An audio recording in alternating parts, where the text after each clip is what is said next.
Hi everyone, I am Praveen You. Today I am going to explain about Bosnia and Herzegovina country. This country is located in Eastern Europe continent. Official name of this country is the Federation of Bosnia and Herzegovina, and capital city of this country is Sarajevo. Area 51,197 square kilometers or geographical area is covered. Population as per 2018 3.849 million people lived in Bosnia country. Language, official language of this country is Bosnian. National currency convertible marka. This is the name of national currency. Largest city of this country is Sarajevo. Continent, this country is located in Europe continent. National name Republika Bosnia and Herzegovina. This is national flag of Bosnia and Herzegovina country. This is national emblem.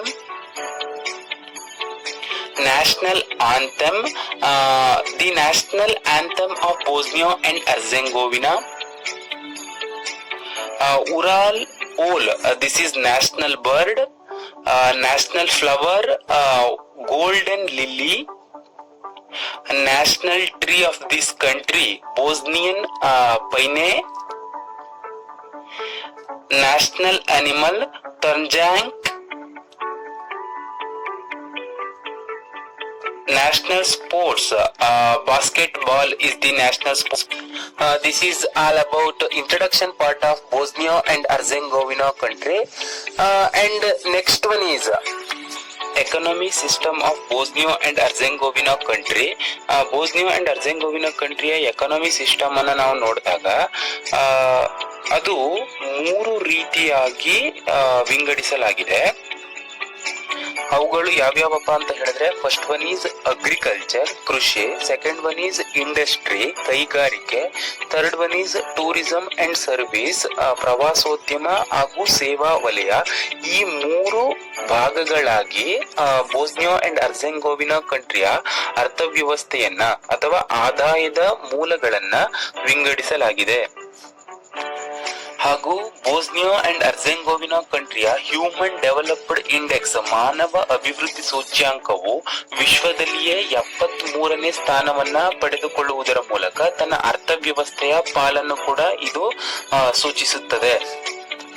Bosnia and Herzegovina ಕಂಟ್ರಿಯ GDP gross domestic product ಅನ್ನುವಂತಹದ್ದು 1990ರ ದಶಕದಲ್ಲಿ Bosnian ಯುದ್ಧಗಳ ಪ್ರಭಾವದಿಂದ ಇಳಿಮುಖವನ್ನು ಕಂಡಿತ್ತು. 60% ಕಡಿಮೆ ಆಗಿತ್ತು. 2005ರಿಂದ ಇತ್ತೀಚೆಗೆ GDP gross domestic product and per capital income ರಾಷ್ಟ್ರೀಯ ತಲಾ ಆದಾಯ ಅನ್ನುವಂತಹದ್ದು ಏನಿದೆ ಅದು 10% ಯಥೇಚ್ಛವಾಗಿ ಏರಿಕೆಯನ್ನು ಕಂಡಿರುವುದರ ಮೂಲಕ ಅಭಿವೃದ್ಧಿಯನ್ನ ಹೊಂದುತ್ತಿರುವಂತಹ ದೇಶ, ಡೆವಲಪಿಂಗ್ ಕಂಟ್ರಿಯ ಲೀಸ್ಟ್ ನಲ್ಲಿ ಬೋಸ್ನಿಯಾ ಅಂಡ್ ಹರ್ಜೆಗೋವಿನಾ ಕಂಟ್ರಿ ಬರೋದಕ್ಕೆ ಹೆಲ್ಪ್ ಆಗಿದೆ. ತನ್ನ ಕ್ಯಾಪಿಟಲ್ ಸಿಟಿ ಆಗಿರುವಂತಹ ಸರಾಜೆವೋದಲ್ಲಿ ಯುನೈಟೆಡ್ ಸ್ಟೇಟ್ಸ್ ರಾಯಭಾರಿ ಕಚೇರಿ ಇದ್ದು ಕಂಟ್ರಿ ಕಮರ್ಷಿಯಲ್ ಹೆಡ್ ಅನ್ನು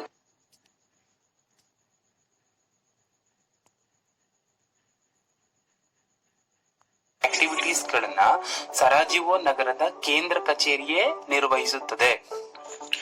at present Bosnia and Herzegovina country sum of product ಅನ್ನ ಇಂಪೋರ್ಟ್ ಮಾಡ್ಕೊಳ್ತಾ ಇದೆ. ಅವುಗಳು ಯಾವಪ್ಪ ಅಂತ ಹೇಳಿದ್ರೆ ಕಚ್ಚಾ ತೈಲ ಆಗಿರ್ಬೋದು, ಆಯಿಲ್ಸ್ ಆಗಿರ್ಬೋದು, ಆಟೋಮೊಬೈಲ್ಸ್ ಪ್ರಾಡಕ್ಟ್ಸ್ ಆಗಿರ್ಬೋದು, ಮೋಟಾರ್ಸ್ ಆಗಿರ್ಬೋದು, ಕಲ್ಲಿದ್ದಲು ಆಗಿರ್ಬೋದು, ಬ್ರಿಗೇಡ್ಸ್ ಗಳಾಗಿರ್ಬೋದು, ಇಂತಹ ಪದಾರ್ಥಗಳನ್ನ ಬೋಸ್ನಿಯಾ ಅಂಡ್ ಹರ್ಜೆಗೋವಿನಾ ಕಂಟ್ರಿ ಬೇರೆ ದೇಶಗಳಿಂದ ಜಪಾನ್, ಇರಾನ್, ಮತ್ತೆ ರಷ್ಯಾ, ಇಂಡಿಯಾ ಇತರ ಹಲವಾರು ದೇಶಗಳಿಂದ ಸಮ್ ಆಫ್ ಪ್ರಾಡಕ್ಟ್ಸ್ ಗಳನ್ನ ಇಂಪೋರ್ಟ್ ಮಾಡಿಕೊಳ್ತಾ ಇದೆ. ಅದೇ ರೀತಿಯಾಗಿ ಬೋಸ್ನಿಯೋ ಅಂಡ್ ಅರ್ಜೆಂಗೋವಿನಾ ಕಂಟ್ರಿ ಕೆಲವೊಂದು ಪ್ರಾಡಕ್ಟ್ಸ್ ಗಳನ್ನ ಎಕ್ಸ್ಪೋರ್ಟ್ ಮಾಡ್ತಾ ಇದೆ. ಅದರಲ್ಲಿ ಪ್ರಮುಖವಾದಂತಹ ಪ್ರಾಡಕ್ಟ್ಸ್ ಗಳು ಯಾವಪ್ಪ ಅಂತ ಹೇಳಿದ್ರೆ ಕಾರ್ಗಳಾಗಿರ್ಬೋದು, ಕಾರ್ಗಳ ಸೀಟ್ ಗಳಾಗಿರ್ಬಹುದು, ಎಲೆಕ್ಟ್ರಿಸಿಟಿ ಆಗಿರ್ಬೋದು, ಸಂಸ್ಕರಿಸಿದಂತಹ ಮರಗಳಾಗಿರ್ಬೋದು, ಅಲ್ಯೂಮಿನಿಯಂ ಮತ್ತು ಪೀಠೋಪಕರಣಗಳು, ಫರ್ನಿಚರ್ಸ್ ಪ್ರಾಡಕ್ಟ್ಸ್ ಅಂತ ಏನ್ ಕರಿತೀವಿ, ಈ ಎಲ್ಲಾ ಪ್ರಾಡಕ್ಟ್ಸ್ ಗಳನ್ನ ಯಥೇಚ್ಛವಾಗಿ ಇತರೆ ದೇಶಗಳಿಗೆ ಅದೇನ್ ಮಾಡ್ತಾ ಇದೆ, ಎಕ್ಸ್ಪೋರ್ಟ್ ಮಾಡ್ತಾ ಇದೆ, ರಫ್ತನ್ನ ಮಾಡ್ತಾ ಇದೆ.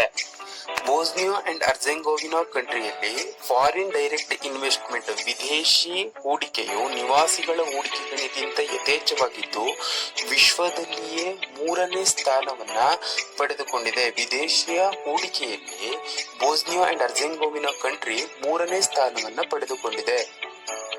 ಹಾಗೂ 31 ಡಿಸೆಂಬರ್ 2017ರಂತೆ ಬೋಸ್ನಿಯೋ ಅಂಡ್ ಅರ್ಜೆಂಗೋವಿನಾ ಕಂಟ್ರಿಯಲ್ಲಿ 32,292 ನೋಂದಾಯಿತ ಕಂಪನಿಗಳು ಕಾರ್ಯನಿರ್ವಹಿಸುತ್ತಿವೆ. 2019ರ ಆರ್ಥಿಕ ಸ್ವಾತಂತ್ರ್ಯ ಸೂಚ್ಯಂಕದಲ್ಲಿ ಬೋಸ್ನಿಯೋ ಅಂಡ್ ಅರ್ಜೆಂಗೋವಿನಾ ಕಂಟ್ರಿಯು 83ನೇ ಸ್ಥಾನವನ್ನು ಪಡೆದುಕೊಂಡಿದೆ. ಹಾಗೂ 2021ರಲ್ಲಿ ಬೋಸ್ನಿಯೋ ಮತ್ತು ಅರ್ಜೆಂಗೋವಿನಾ ಜಾಗತಿಕ ಆವಿಷ್ಕಾರ ಸೂಚ್ಯಂಕದಲ್ಲಿ ದಿ ಇನೋವೇಷನ್ ಆಫ್ ಎಕಾನಮಿಯಲ್ಲಿ 75ನೇ ಸ್ಥಾನವನ್ನು ಪಡೆದುಕೊಳ್ಳುವುದರ ಮೂಲಕ ತನ್ನ ಸ್ಥಾನವನ್ನ ಪರಿಚಯಿಸಿದೆ. ಹಾಗಿದ್ರೆ ಬೋಸ್ನಿಯೋ ಮತ್ತು ಅರ್ಜೆಂಗೋವಿನಾ ಕಂಟ್ರಿಯಲ್ಲಿ ಯಾವ ಒಂದು ಬಿಸಿನೆಸ್ ಅತಿ ಹೆಚ್ಚು ಲಾಭವನ್ನ ಗಳಿಸ್ತಾ ಇದೆ? ಹಾಗಿದ್ರೆ ಬೋಸ್ನಿಯೋ ಅಂಡ್ ಅರ್ಜೆಂಗೋವಿನಾ ಕಂಟ್ರಿಯ ಟಾಪೆಸ್ಟ್ ಕಂಪನಿಗಳು ಯಾವುದು, ಆ ಕಂಪನಿಗಳು ಯಾವ್ಯಾವು, ಹಾಗೂ ಯಾವ ಒಂದು ಕಂಪನಿಯಿಂದ ಅತಿ ಹೆಚ್ಚು ಲಾಭವನ್ನ ಬೋಸ್ನಿಯೋ ಅಂಡ್ ಅರ್ಜೆಂಗೋವಿನಾ ಕಂಟ್ರಿಯ ಅರ್ಥವ್ಯವಸ್ಥೆ ಪಡಿತಾ ಇದೆ ಅನ್ನೋದನ್ನ ನೋಡೋದಾದ್ರೆ, ಟಾಪೆಸ್ಟ್ ಕಂಪನಿಗಳು 10 toppest companies in Bosnia and Herzegovina is Agrokomerc, Aluminij, BH post, Bingo, BN music. ಈ ಎಲ್ಲವುಗಳು ಕೂಡ ಟಾಪೆಸ್ಟ್ ಅರ್ನಿಂಗ್ಸ್ ಕಂಪನಿ ಆಗಿದ್ದು ಅದರಲ್ಲಿ ಮುಂಚೂಣಿಯಾಗಿರುವಂತಹದ್ದು ಆಗ್ರೋ ಕೊಮಾರ್ಕ್ ಕಂಪನಿ ಅತಿ ಹೆಚ್ಚು ಆದಾಯವನ್ನ ಪಡೆಯುವಂತಹ ಕಂಪನಿ ಯಾಗಿದೆ. ಆಗ್ರೋ ಕೊಮಾರ್ಕ್ ಕಂಪನಿಯು 1970ರಲ್ಲಿ ಪ್ರಾರಂಭವಾಗಿದ್ದು ಇದರ ಮುಖ್ಯ ಕೇಂದ್ರ ಕಚೇರಿಯು ವೆಲಿಕಾ ಕ್ಲಾಡುಸಾದಲ್ಲಿದೆ. 1970ರಲ್ಲಿ ರೈತರೊಂದಿಗೆ ನೇರ ಸಂಪರ್ಕಕ್ಕೆ ಬರುವುದರ ಮೂಲಕ ಆಗ್ರೋ ಕೊಮಾರ್ಕ್ ಕಂಪನಿಯು ಕೋಳಿ ಮಾಂಸಗಳ ಉತ್ಪಾದನೆ ಮತ್ತು ಕೋಳಿ ಉತ್ಪಾದನೆಗಳ ಮೂಲಕ ಉದ್ಯೋಗಾವಕಾಶವನ್ನ ಅಲ್ಲಿಯ ಸಮುದಾಯಕ್ಕೆ ನೀಡುತ್ತಾ ಹೋಗ್ತದೆ. ಅಂದ್ರೆ ಆಗ್ರೋ ಕೊಮಾರ್ಕ್ ಕಂಪನಿಯು ಮುಖ್ಯವಾಗಿ ಬೋಸ್ನಿಯನ್ಸ್ ಗಳ ಆಹಾರ ಪದಾರ್ಥವಾಗಿರುವಂತಹ ಕೋಳಿ ಮತ್ತು ಮೊಟ್ಟೆಗಳ ಉತ್ಪಾದನೆಯನ್ನ ಮಾಡ್ತಾ ಹೋಗುತ್ತದೆ. ನಂತರದ ದಿನಗಳಲ್ಲಿ ಯಥೇಚ್ಛ ಲಾಭವನ್ನ ಕಂಡಂತಹ ಆಗ್ರೋ ಕೊಮಾರ್ಕ್ ಕಂಪನಿಯು ತನ್ನ ಆಹಾರ ಉತ್ಪನ್ನಗಳ ವೈವಿಧ್ಯತೆಯನ್ನ ಮಾಡ್ತಾ ಹೋಗ್ತದೆ. ಅಂದ್ರೆ ಜಾಮ್ಗಳಾಗಿರಬಹುದು ಅಥವಾ ಕೋಳಿ ಟರ್ಕಿಗಳ ಮೊಟ್ಟೆಗಳಾಗಿರಬಹುದು, ಅದಾದ್ಮೇಲೆ ಮಾಂಸ ಆಗಿರಬಹುದು, ಚಾಕ್ಲೇಟ್ಗಳಾಗಿರಬಹುದು, ಇತರೆ ಆಹಾರೋತ್ಪನ್ನಗಳನ್ನ ವಿವಿಧ ಆಹಾರೋತ್ಪನ್ನಗಳನ್ನ ಉತ್ಪಾದನೆ ಮಾಡುವುದರ ಮೂಲಕ ಕೇವಲ ಬೋಸ್ನಿಯಾ ಮತ್ತು ಅರ್ಜೆಂಗೋವಿನಾ ಕಂಟ್ರಿಯಲ್ಲಿ ವ್ಯಾಪಾರ ಮಾಡದೆ ಯುರೋಪಿನ ಖಂಡದಾದ್ಯಂತ ತನ್ನ ಎಲ್ಲಾ ಆಹಾರೋತ್ಪನ್ನಗಳನ್ನ ಮಾರಾಟ ಮಾಡ್ತಾ ಬರ್ತದೆ. ಸರಿಸುಮಾರು ಯುರೋಪಿನ ಎಲ್ಲಾ ಖಂಡಗಳಿಗೂ ಕೂಡ ಬೋಸ್ನಿಯಾ ಅಂಡ್ ಅರ್ಜೆಂಗೋವಿನಾ ಕಂಟ್ರಿಯಲ್ಲಿ ಲೊಕೇಟ್ ಆಗಿರ್ತಕ್ಕಂತಹ ಆಗ್ರೋ ಕೊಮಾರ್ಕ್ ಕಂಪನಿಯು ಆಹಾರೋತ್ಪನ್ನಗಳ ಸರಬರಾಜನ್ನ ಮಾಡ್ತಾ ಹೋಗ್ತದೆ. ಅದಕ್ಕಾಗಿ ಈ ಆಗ್ರೋ ಕೊಮಾರ್ಕ್ ಅನ್ನ ಉತ್ಪಾದನೆಗಳ ದೈತ್ಯ ಅಂತಲೂ ಕೂಡ ವಿಜ್ಞಾನಿಗಳು ಕರೀತಾ ಹೋಗ್ತಾರೆ. ಹೀಗೆ ಬೋಸ್ನಿಯಾ ಮತ್ತು ಅರ್ಜೆಂಗೋವಿನಾ ಕಂಟ್ರಿಯಲ್ಲಿ ಅತಿ ಹೆಚ್ಚು ಆದಾಯವನ್ನ ಗಳಿಸುತ್ತಿರುವಂತಹ ಟಾಪೆಸ್ಟ್ ಕಂಪನಿಗಳಲ್ಲಿ ಆಗ್ರೋ ಕೊಮಾರ್ಕ್ ಕಂಪನಿ ಮೊದಲ ಸ್ಥಾನದಲ್ಲಿದ್ದು ಇದರಲ್ಲಿ 1.5 ಲಕ್ಷಕ್ಕೂ ಅಧಿಕ ಜನರು ಉದ್ಯೋಗಾವಕಾಶವನ್ನು ಪಡೆದುಕೊಂಡಿದ್ದಾರೆ. ಹಾಗೂ ಒಂದು ವರ್ಷಕ್ಕೆ 1 ಮಿಲಿಯನ್ಗೂ ಅಧಿಕ ಆದಾಯವನ್ನು ಗಳಿಸುತ್ತಿರುವಂತಹ ಕಂಪನಿ ಇದಾಗಿದೆ. ಓವರಾಲ್ ಕನ್ಕ್ಲೂಡ್ ಹೇಳೋದಾದರೆ, ಬೋಸ್ನಿಯೋ ಆ್ಯಂಡ್ ಅರ್ಜೆಂಗೋವಿನಾ ಕಂಟ್ರಿಯಲ್ಲಿ ಆಗ್ರೋ ಕೊಮಾರ್ಕ್ ಅನ್ನುವಂತಹ ಒಂದು ಕಂಪನಿ ಯಥೇಚ್ಛವಾದಂತಹ ಲಾಭವನ್ನು ಗಳಿಸ್ತಿದ್ದು 2019 ಮತ್ತು 2020 ವೇಳೆಗೆ ಸಾಕಷ್ಟು ಶೇರ್ಗಳನ್ನು ಪಬ್ಲಿಕ್ಗೆ ಇಶ್ಯೂಸ್ ಮಾಡಿರ್ತದೆ. 2020 ಅಂತ್ಯಭಾಗದಲ್ಲಿ ಈ ಒಂದು ಕಂಪನಿ ಶೇರ್ ಹೋಲ್ಡರ್ಸ್ಗೆ ಮೋಸವನ್ನು ಮಾಡುತ್ತೆ. ಆಮೇಲೆ ಸಾಕಷ್ಟು ಹಣಗಳನ್ನು ದರೋಡೆ ಮಾಡೋದ್ರಿಂದ ಅಥವಾ ಮೋಸ ಮಾಡೋದ್ರಿಂದ ಶೇರ್ ಹೋಲ್ಡರ್ಸ್ಗೆ ಈ ಕಂಪನಿಯ ಉತ್ಪಾದನೆಯನ್ನು ಬೋಸ್ನಿಯೋ ಆ್ಯಂಡ್ ಅರ್ಜೆಂಗೋವಿನಾ ಕಂಟ್ರಿಯ ಗೌರ್ನಮೆಂಟ್ ಸ್ಥಗಿತಗೊಳಿಸ್ತದೆ. ಇದರಿಂದ ನಮಗೇನಪ್ಪ ತಿಳಿಯುತ್ತೆ ಅಂತ ಹೇಳಿದ್ರೆ, it is the perfect time to established new company. ವಿದೇಶದಿಂದ ಹೋಗಿ ಹೂಡಿಕೆ ಮಾಡುವಂಥವರು ಬೋಸ್ನಿಯೋ ಆ್ಯಂಡ್ ಅರ್ಜೆಂಗೋವಿನಾ ಕಂಟ್ರಿಯಲ್ಲಿ ಆಹಾರ ಉತ್ಪನ್ನಗಳನ್ನು, ಫುಡ್ ಮೇಡ್ ಪ್ರಾಡಕ್ಟ್ಸ್ಗಳನ್ನು ಏನು ಉತ್ಪಾದನೆ ಮಾಡ್ತಿತ್ತೋ ಅವುಗಳನ್ನು ಉತ್ಪಾದಿಸುವಂತಹ ಒಂದು ಕಂಪನಿಯನ್ನು ನಾವು ಅಲ್ಲಿ ಎಸ್ಟಾಬ್ಲಿಷ್ ಮಾಡೋದ್ರಿಂದ ಖಂಡಿತವಾಗಿ ಮೋರ್ ಪ್ರಾಫಿಟನ್ನು ಅರ್ನ್ ಮಾಡಿರ್ಬೋದು.